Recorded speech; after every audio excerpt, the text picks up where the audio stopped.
வணக்கம். என்னுடைய பேர் சத்யராஜ். சித்த மருத்துவராக இருக்கிறேன். கடந்த 25 ஆண்டு காலமாக சித்த மருத்துவத்தில் இருக்கிறேன். சார் வணக்கம். வணக்கம். எப்படி சார் இருக்கீங்க? நலமா இருக்கிறேன். நீங்க எப்படி இருக்கீங்க? சார் இன்னைக்கு நல்லா இருக்கு சார். இன்னைக்கு பாத்தீங்கன்னா இன்னைக்கு மருத்துவமும் மனிதமும் ஒண்ணா இருக்கு சார். ம். அந்த காலத்துல இருந்த மருத்துவம் சரி, இப்ப இருக்க மருத்துவம் சரி, ரொம்பவே மாறுபட்டு இருக்கு. இப்ப சித்தான்றது ஒரு முக்கியமான மருந்தா இருக்கு அப்பெல்லாம். ம். இப்ப உணவே மருந்து, மருந்தே உணவு அப்படின்னு சொல்லுவாங்க. ஆனா இப்ப இருக்க காலகட்டத்துல மருந்து மட்டுமே உணவா இருக்கு சார். அதுக்கான காரணம் என்ன சார்? இந்த மருத்துவத்துக்கான இந்த வேறுபாடுகளுக்கான காரணம் என்ன? முக்கிய காரணம் என்னன்னா, மனிதன் இயற்கையை விட்டு விலகி போனதுதான். இயற்கையோடு ஒட்டிய வாழ்க்கை நம்ம முன்னோர்களோட வாழ்க்கையா இருந்தது. எப்படின்னா, எல்லா பறவைகளைப் போலவும் எல்லா விலங்குகளைப் போலவும் மனிதர்கள் அதிகாலையில் எழுந்திருப்பாங்க. 4 மணி 5 மணி அந்த மாதிரி எழுந்திருப்பாங்க. பகல் முழுவதும் கடுமையாக உழைப்பாங்க. இரவு பொழுது சாய்ந்த உடனே 6 மணிக்கு மேலே சாப்பிட்டுட்டு படுத்து நல்லா தூங்குவாங்க. இரவு முழுக்க நல்ல தூக்கம் இருந்தது. இப்போ இயற்கைக்கு மாறாக இரவு முழுக்க கண் விழிக்கிறாங்க, பகல் முழுக்க தூங்கிட்டே இருக்கிறாங்க. இந்த வேறுபாடு தான் நோய்கள் பெருகிறதுக்கு மிக முக்கிய காரணமா இருக்குது. உணவு முறை மாற்றம், ரெண்டாவது நம்மளுடைய உடையில மாற்றம், பழக்க வழக்கங்கள்ல மாற்றம் ஏற்பட்டதுனால நோய்கள் பெருகிடுச்சு. இந்த நோய்கள் பெருகினதுனால மக்கள் பல்வேறு புதிய புதிய மருத்துவங்களை தேடி போக ஆரம்பிச்சிட்டாங்க. பல்வேறு மருத்துவங்கள் இருக்கு. உலகம் முழுக்க பார்த்தீங்கன்னா ஒவ்வொரு நாட்டுக்கும் ஒவ்வொரு மருத்துவம் இருக்கு. இப்போ சீன நாடுனா அங்கே அக்குபஞ்சர் மருத்துவம், ஜெர்மன் நாடுனா அங்கே ஹோமியோபதி மருத்துவம். அது மாதிரி ஒவ்வொரு நாட்டுக்கும் ஒவ்வொரு விதமான மருத்துவ முறைகள் இருந்தாலும் நம்மளுடைய இந்தியாவினுடைய பாரம்பரிய மருத்துவ முறை எதுன்னு பார்த்தா சித்த மருத்துவம், ஆயுர்வேத மருத்துவம் தான். அரபு நாடுகளில் யுனானி மருத்துவம் சிறப்பு பெற்றிருந்தது. இப்போ அதுவும் நம்ம இந்தியன் மெடிசனில் ஆட் பண்ணி இப்போ ஆயுஷில் அதையும் கொடுத்துருக்குறாங்க. அதனால இது எல்லாமே சேர்ந்தது ஆயுர்வேதா, யுனானி, யோகா. பாத்தீங்கன்னா நம்ம மருத்துவத்துல பாத்தீங்கன்னா இப்ப ஆங்கில மருத்துவமும் இருக்கு, சித்தா இருக்கு, ஹோமியோபதி இது மாதிரி நிறைய இருக்கு. நம்ம தமிழோட பாரம்பரியம்னா எந்த மருத்துவம் சார் சொல்லுவாங்க? நிச்சயமா தமிழ் மருத்துவம் சித்த மருத்துவம் மட்டும்தான். சித்த மருத்துவம் தவிர்த்து வேற எந்த மருத்துவம் நம்மளுடைய மருத்துவம் ஆகாது. ஏன்னா தமிழரோட நேரடி வாழ்வியலோடு மிக நெருங்கிய தொடர்பு உள்ளது சித்த மருத்துவம். அது உணவுலாகட்டும், அவங்களுடைய பழக்க வழக்கங்கள், அதாவது எண்ணெய் தேய்த்து குளிப்பது, இந்த மாதிரி பழக்கங்கள்ல வேற எந்த மருத்துவ முறையும் உலகத்திலே கிடையாது. நம்ம தமிழ் மருத்துவமான சித்த மருத்துவத்தில் தான் உடலுக்கு நோய் வராத நல்ல பழக்க வழக்கங்களை சொல்லி கொடுத்தாங்க. ஒருவேளை நோய் வந்தால் அந்த நோயிலிருந்து மீண்டு வருவதற்கான ரொம்ப எளிமையான சிறந்த மருந்துகள் சித்த மருத்துவத்தில் இருக்குது. சார் இப்ப இருக்கிற நவீன உலகத்துல சார் இப்ப மனுஷன் எல்லாமே ரொம்ப ஸ்பீடா தான் போயிட்டு இருக்காங்க. ஃபாஸ்ட் ஃபுட்ல சாப்பிட்டு ரொம்ப ஃபாஸ்டா போயிட்டு இருக்காங்க லைஃப்லயே. ஸோ அப்படி இருக்கும்போது சார் மனிதர்களை எந்த மாதிரியான மருத்துவத்தை கரெக்டா நம்ம பின்பற்றினா மனிதனுடைய வாழ்க்கையில எந்த ஒரு நோயும் இல்லாம வாழறதுக்கான வழி இருக்கு சார்? எல்லா மருத்துவமும் நல்ல மருத்துவ முறைகள் தான். அக்குபஞ்சர் ஆகட்டும், ரேக்கி தெரப்பி, மேக்னட்டோ தெரப்பி, யோக மருத்துவம், ஆயுர்வேத மருத்துவம், எல்லா மருத்துவ முறைகளும் நல்லது தான். ஒவ்வொரு விதமான நோய்களுக்கு ஒவ்வொரு விதமான மருத்துவங்கள் பயன்படுது. அதனால எந்த மருத்துவத்தையும் நம்ம குறை சொல்ல வேண்டாம். எந்த மருத்துவமும் இதுதான் சரியானது இதுதான் தவறானது நம்ம சொல்றதுக்கு இல்லை. எல்லா மருத்துவ முறைகளையும் நல்ல மருந்துகளும் நல்ல மருத்துவர்களும் இருக்கிறாங்க. நமக்கு எது தேவைன்றதை நம்ம தான் தேடி நல்லதை நாடி நம்ம தான் போகணும்.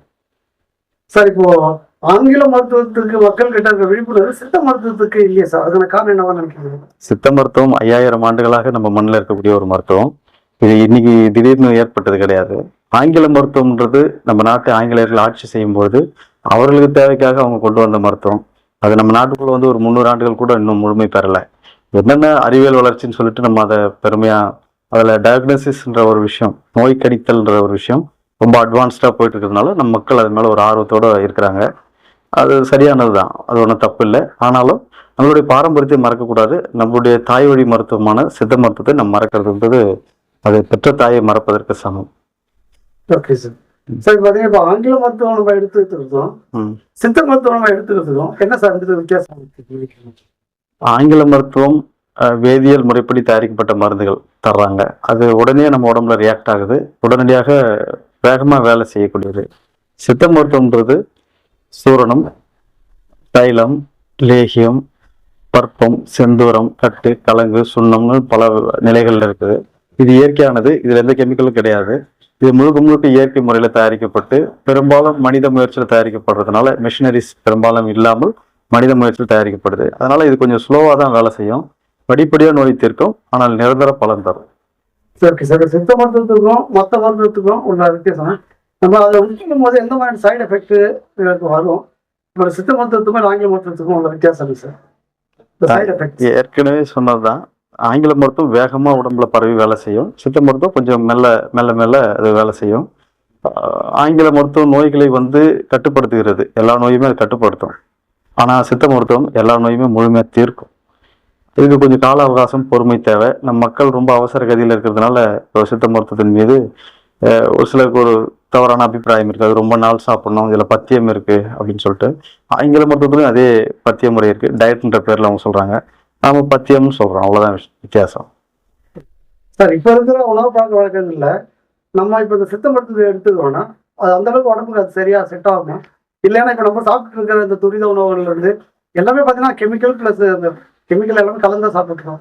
இப்போ அந்த காலகட்டத்தில் நம்ம வந்து இப்போ இந்த சித்த மருத்துவம் எடுத்துக்கும்போது எந்த அளவுக்கு அது பயன்படுத்தும்? இன்னைக்கு ஹோட்டல்ல நம்ம சாப்பிட்ற உணவு எல்லாத்துலயுமே வினிகர் கலக்குறாங்க, தரமில்லாத எண்ணெய் சேர்க்கப்படுது, தரமற்ற அந்த பயிர்க்கொல்லி, பூச்சிக்கொல்லிகள் சேர்ந்த அந்த காய்கறிகள் தான் விளைவிக்கப்படுது. ஹைபிரிட் சொல்லக்கூடிய மரபணு மாற்றம் செய்யப்பட்ட காய்கறி, பழங்கள் தான் பெரும்பாலும் உணவகங்களில் பயன்படுத்துறாங்க. ஸோ இந்த நஞ்சான உணவுகளை சாப்பிட்டு தாய்ப்பாலுக்கு ஒப்பான நம்ம தமிழ் மருத்துவத்தை எடுக்கும்போது இந்த மருந்துகள் பயன் தரது கொஞ்சம் தாமதமாக தான் செய்யுது. இப்போ நம்ம முதல்ல மாற்ற வேண்டியது உணவு முறை தான். நம்மளுடைய முன்னோர்கள் எப்படி சாப்பிட்டாங்க? இயற்கையான காய்கனி, கிழங்குகள், சிறுதானிய உணவுகள் அந்த மாதிரி சாப்பிட்டாங்க. நம்ம இப்போ பீட்சா, பர்கர், ஃப்ரைட் ரைஸ், இந்த தந்தூரி இந்த மாதிரியான துரித உணவுகளை சாப்பிடுவோம். இந்த உணவு முறை நமக்கானது கிடையாது. தமிழர் வாழ்வியல் இது எதுவுமே கிடையாது. அதனால நம்மளுடைய தமிழர் வாழ்வியல் முறையில் இருக்கக்கூடிய நல்ல சாத்வீகமான உணவுகள், மரக்கறி உணவுகளை சாப்பிட்டா சீக்கிரம் நம்ம நோய்கள் தீரும், உடலுக்கு ஆரோக்கியம், எந்த பாதிப்பும் ஏற்படுத்தாது. உங்களுக்கு சார் அதே தகவல்கள் கூட பகிர்ந்து சொன்னாடி சார். இது இன்னொரு நிகழ்ச்சியில் நம்ம வேற ஒரு விஷயத்தை பற்றி கண்டிப்பாக பேசுவோம் சார். மகிழ்ச்சி. நன்றி. சித்தாலயா ஹெர்பல்ஸ் அனைத்து உடல் நோய் அண்ட் மனநோய்களுக்கு தீர்வு.